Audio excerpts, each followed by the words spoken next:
ಸ ಪದ ಸ ಪದ ಸ ಪದ ಸ ಪದ ಸ ಗಸದ ಗಸದ ಗಸದ ಗಸದ ಗಸದ ರಿ ಗ ಮ ರಿ ಗ ಮ ರಿ ಗ ಮ ರಿ ಗ ಮ ರಿ ಗ ಮ ಪದ ಮ ಪ ಗ ಮ ರಿ ಗ ರಿ ಸ यीशु की वाणी जीवन ज्योति, यीशु की वाणी आत्मा शक्ति, यीशु की वाणी जीवन ज्योति, यीशु की वाणी आत्मा शक्ति।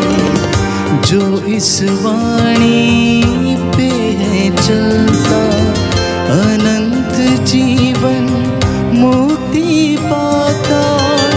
जो इस वाणी पे है चलता अनंत जीवन मुक्ति पाता।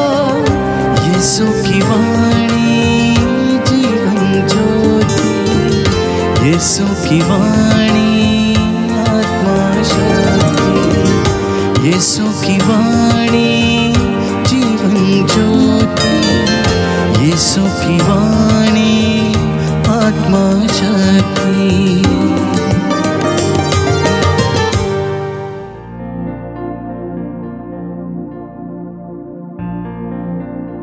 पहला पाठ इब्रानियों के नाम पत्र अध्याय 12 पद संख्या 4 से 7 और 11 से 15।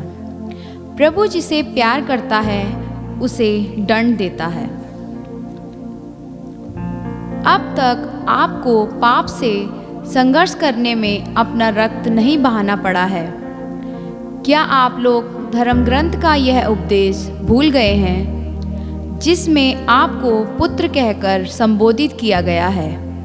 हे मेरे प्रभु के अनुशासन की उपेक्षा मत करो और उसकी फटकार से हिम्मत मत हारो, क्योंकि प्रभु जिसे प्यार करता है उसे दंड देता है और जिसे पुत्र मानता है उसे कोड़े लगाता है। आप जो कष्ट सहते हैं उसे पिता का दंड समझें, क्योंकि वह इसका प्रमाण है कि ईश्वर आपको पुत्र समझकर आपके साथ व्यवहार करता है। और वह पुत्र कहाँ है जिसे पिता दंड नहीं देता? जब दंड मिल रहा है तो वह सुखद नहीं दुखद प्रतीत होता है, किंतु जो दंड द्वारा सुधारे जाते हैं वे बाद में धार्मिकता का शांतिप्रद फल प्राप्त करते हैं। इसलिए ढीले हाथों तथा शिथिल घुटनों को सबल बना लें और सीधे पथ पर आगे बढ़ते जाएं, जिससे लंगड़ा ना भटके बल्कि चंगा हो जाए। सबों के साथ शांति बनाए रखें और पवित्रता की साधना करें। इसके बिना कोई भी ईश्वर के दर्शन नहीं करेगा। आप सावधान रहें, कोई भी ईश्वर की कृपा नहीं खो दे। ऐसा कोई कड़वा और हानिकारक पौधा पनपने ना पाए जो समस्त समुदाय को दूषित करे। यह प्रभु की वाणी है। ईश्वर को धन्यवाद।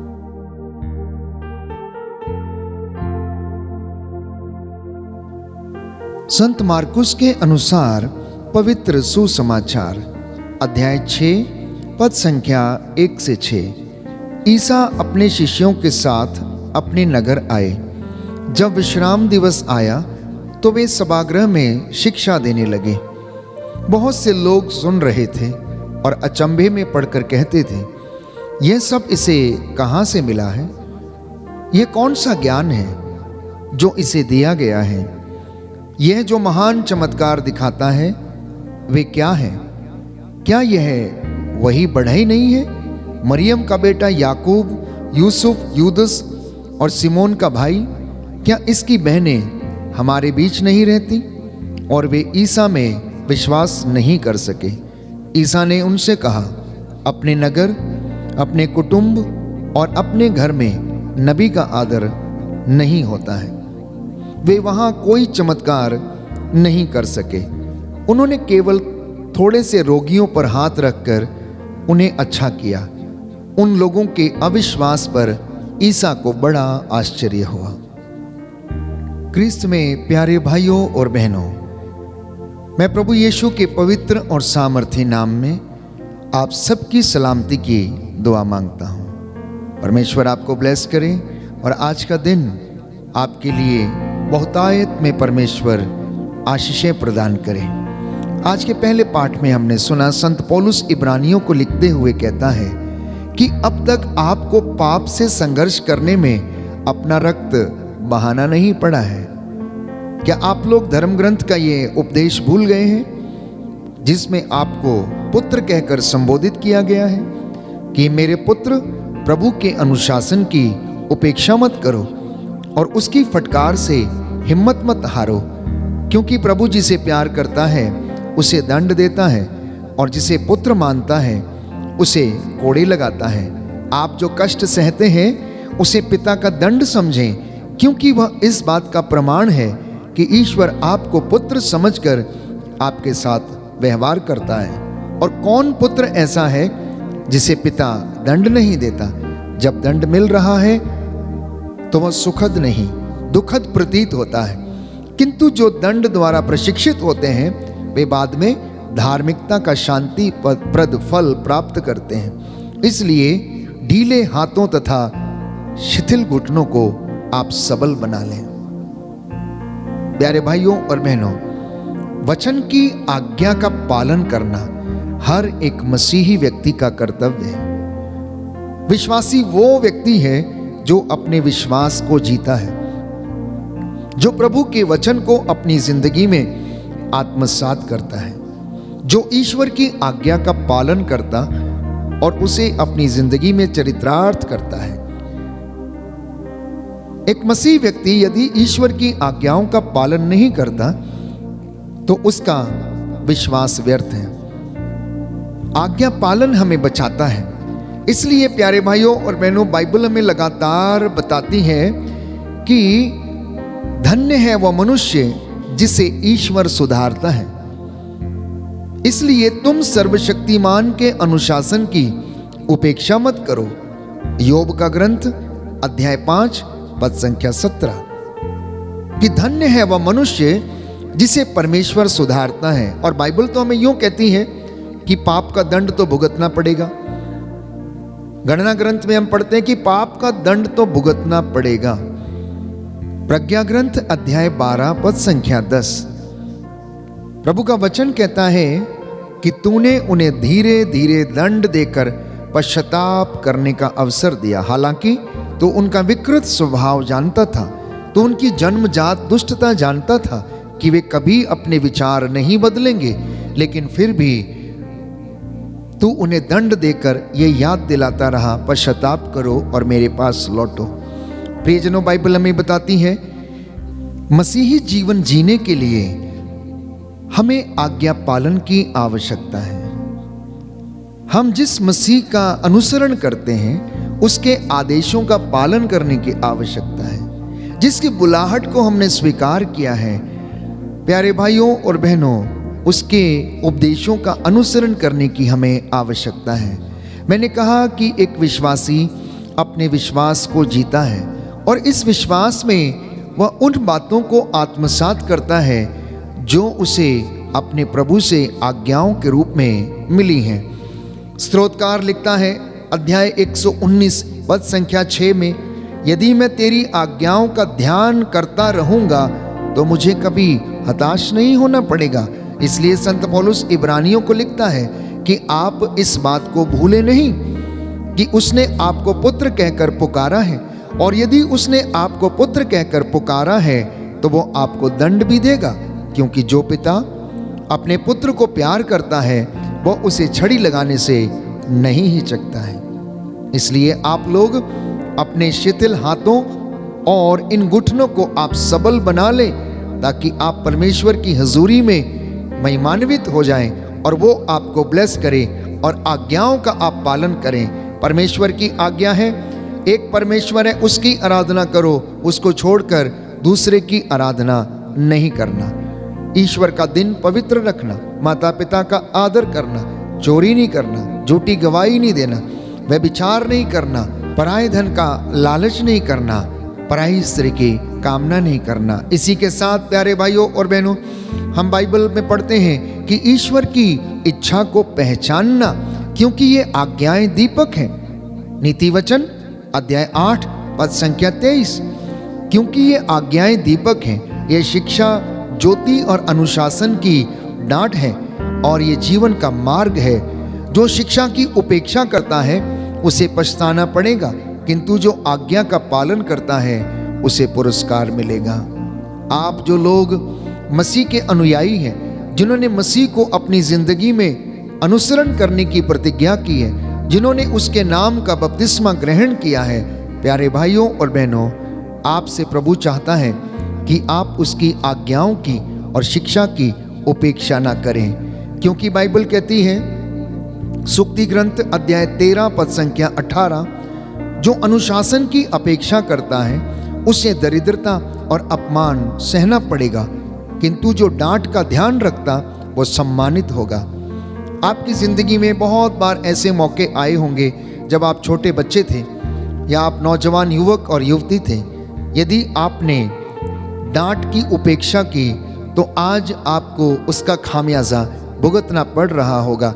लेकिन यदि वास्तव में आपने उस डांट का पालन किया, उसका अनुसरण किया, उसकी शिक्षा को ग्रहण किया, तो आज आप अपने आप को धन्य समझते होंगे। प्रियजनों, प्रभु का वचन जैसे बार बार हमें याद दिलाता है कि वह जीवंत है, सशक्त है, दुधारी तलवार से भी तेज है, वो अपना काम करके वापस लौटता है। ईश्वर की आज्ञाएं, प्यारे भाइयों और बहनों, वो हमारे जीवन में अनुशासन की डांट है और वो हमें आशीष प्रदान करती हैं। जो व्यक्ति बहुत डांटे जाने पर भी हट करता रहता है, वो पलक मारते ही नष्ट हो जाता है, बाइबल में बताती है, और ऐसे लोगों का कोई उपचार नहीं है। तो जब किसी गलत कार्य के लिए मुझे और आपको डांटा जाता है तो ये हमारे जीवन में प्रगति के लिए, उन्नति के लिए है। आपके बच्चे जब स्कूल में डांट खाते हैं किसी टीचर से या अपने गुरु से, तो ये उनकी भलाई के लिए होता है।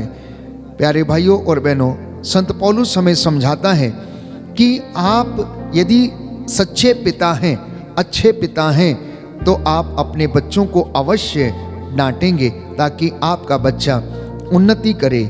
इसलिए प्यारे भाइयों और बहनों, जब हम संहिता को पढ़ते हैं, वचन को सुनते हैं, उस पर मनन चिंतन करते हैं, तो ये वचन हमें बार बार याद दिलाते हैं और उन वचनों के द्वारा मैं और आप उन्नति कर पाते हैं। तो बाइबल कहती है प्रवक्ता ग्रंथ अध्याय 30 पद संख्या 1 से 2, जो अपने पुत्र को प्यार करता है वह उसे कोड़े लगाता है, जिससे बाद में उसे पुत्र से सुख मिले। जो अपने पुत्र को अनुशासन में रखता उसे संतोष मिलेगा और वह अपने संबंधियों में उस पर गौरव कर सकेगा। ठीक परमेश्वर भी ऐसे ही कार्य करता है। जिनको वह चुनता है उन्हें वो दुख की भट्टी में, प्यारे भाइयों और बहनों, परखता है, उनके धैर्य की परीक्षा लेता है और उन्हें कष्टों से होकर गुजरने देता है। कितने ही लोग बाइबल में ऐसे हैं जिनके विषय में हम पढ़ते हैं और हमारे सामने प्रमुख उदाहरण हैं शद्रक, मेशक और अबेदनगो, 3 यहूदी बालक, जिनके धैर्य की परीक्षा, विश्वास की परीक्षा आग की भट्टी में की गई। 7 गुना ताप पर भट्टी तपाई गई और राजा नबूकदनेस्सर ने उन्हें उठाकर भट्टी में डाल दिया। लेकिन परमेश्वर उनके साथ था, परमेश्वर ने उनको बचाया और उनका बाल भी बांका नहीं हुआ।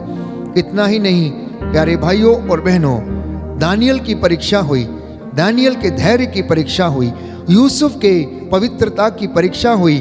जब पोतीफर के महल में उसकी पत्नी ने उसके साथ व्यभिचार करने की कोशिश की, लेकिन परमेश्वर ने उन्हें बचाया। वे परमेश्वर की आज्ञा के प्रति ईमानदार रहे। तो इसलिए प्रवक्ता लिखता है, book of Sirach chapter 32 verse 28, जो संहिता का ध्यान रखता है वो आज्ञाओं का पालन करता है। जो प्रभु पर भरोसा रखता है उसे कोई हानि नहीं होगी। तो आज का संदेश मेरे और आपके लिए यह है कि हम ईश्वर की आज्ञाओं का पालन करें। और ईश्वर की सबसे बड़ी आज्ञाएं हैं उसके 10 हुक्म। रोजमर्रा की जिंदगी में हम इन्हें अपनी जीवन में अपनाएं, उन पर मनन चिंतन करें और सभी बुराइयों से अपने आप को दूर रखें। स्वयं यीशु मसीह ने अपने पिता की इच्छा को पूरा किया। मार्कुस के सुसमाचार अध्याय 14 पद संख्या 36 में हम पढ़ते हैं कि उन्होंने कहा, अब्बा पिता, तेरे लिए सब कुछ संभव है, ये प्याला मुझसे हटा ले, फिर भी मेरी नहीं बल्कि तेरी इच्छा मेरे जीवन में पूरी हो जाए। और प्यारे भाइयों और बहनों, यीशु मसीह ने ईश्वर की इच्छा पूरी करने के लिए अपने आप को समर्पित कर दिया। इसलिए इब्रानियों को लिखते हुए संत पौलुस अध्याय 12 पद संख्या 5 से 6 में कहता है कि मेरे पुत्र, प्रभु के अनुशासन की उपेक्षा मत करो और उसकी फटकार से हिम्मत मत हारो, क्योंकि प्रभु जिसे प्यार करता है उसे दंड देता है और जिसे पुत्र मानता है उसे कोड़े लगाता है। मैंने जितने भी वचन आज आपके साथ साझा किए हैं, इनको आप मनन चिंतन करें, अपनी जिंदगी में आत्मसात करके चरित्रार्थ करें। आत्मसात करने का मतलब है डाइजेस्ट करें और उसके बाद अपने रोजमर्रा की जिंदगी में उन्हें लागू करें, कार्यान्वित करें, ताकि एक एक वचन प्रभु का जो आदेश के रूप में मुझे और आपको दिया गया है वो फल उत्पन्न करे। परमेश्वर की इच्छा है आप पवित्रता की साधना करें, आप शांति की साधना करें, आप पवित्रताई का जीवन व्यतीत करें। परमेश्वर की इच्छा है आपके रिश्ते पवित्र हों, परमेश्वर की इच्छा है आपकी जड़ें पवित्र हों, परमेश्वर की इच्छा है आप विश्वास की साधना करें। परमेश्वर की इच्छा ये है कि जैसे वो पवित्र है आप भी पवित्र होते जाएं और ये वचन आपको शुद्ध करता जाए और आप विश्वास में कायम बने रहें। नाज़रेत जब ईसा गए, जहां उनका पालन पोषण हुआ था, जहां उन्होंने बाल्यावस्था में खेला था, उन लोगों के साथ खेलते थे, पर जब बड़े होकर वो एक गुरु के रूप में अपने चेलों के साथ नाज़रेत गए तो लोग उन्हें स्वीकार नहीं कर पाए।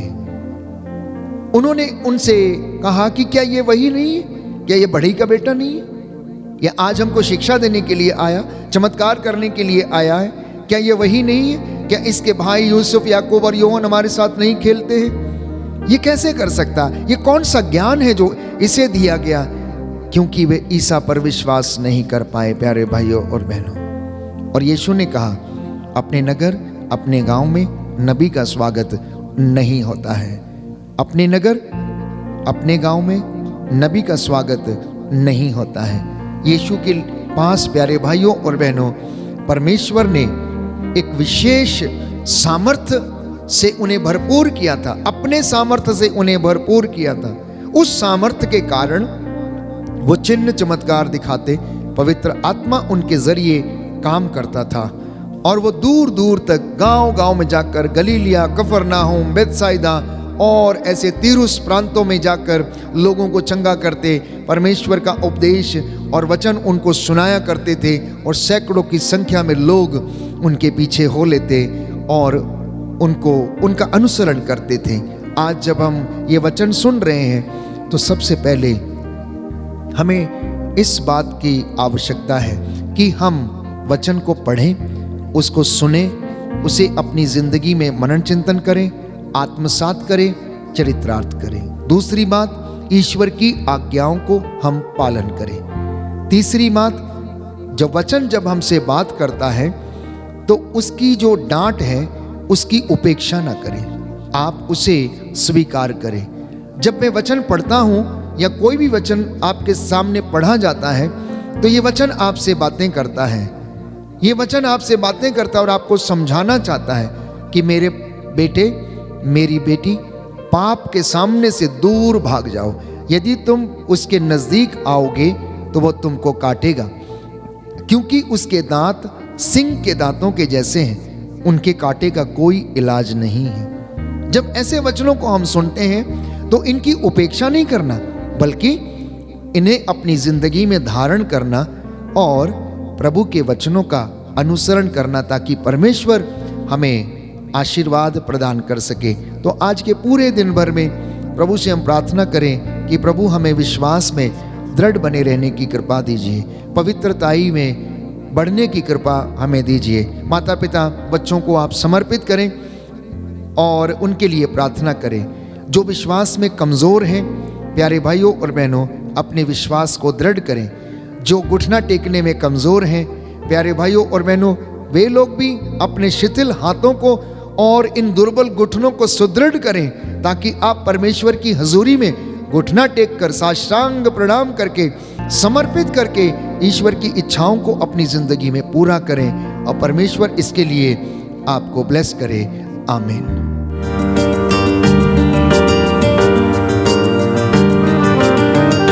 यीशु की वाणी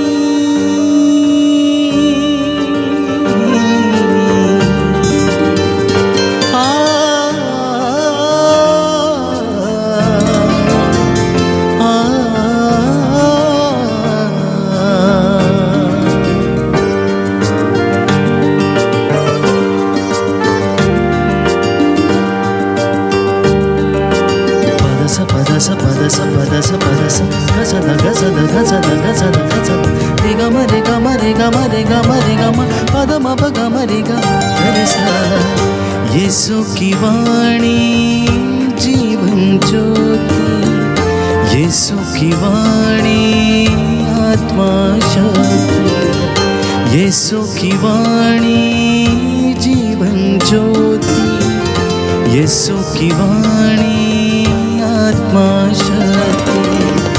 जो इस वाणी पे है चलता, अनंत जीवन मुक्ति पाता। जो इस वाणी पे है चलता, अनंत जीवन मुक्ति पाता। यीशु की वाणी जीवन ज्योति, यीशु की वाणी आत्मा शक्ति, यीशु की वाणी जीवन ज्योति, यीशु की वाणी आत्मा शक्ति।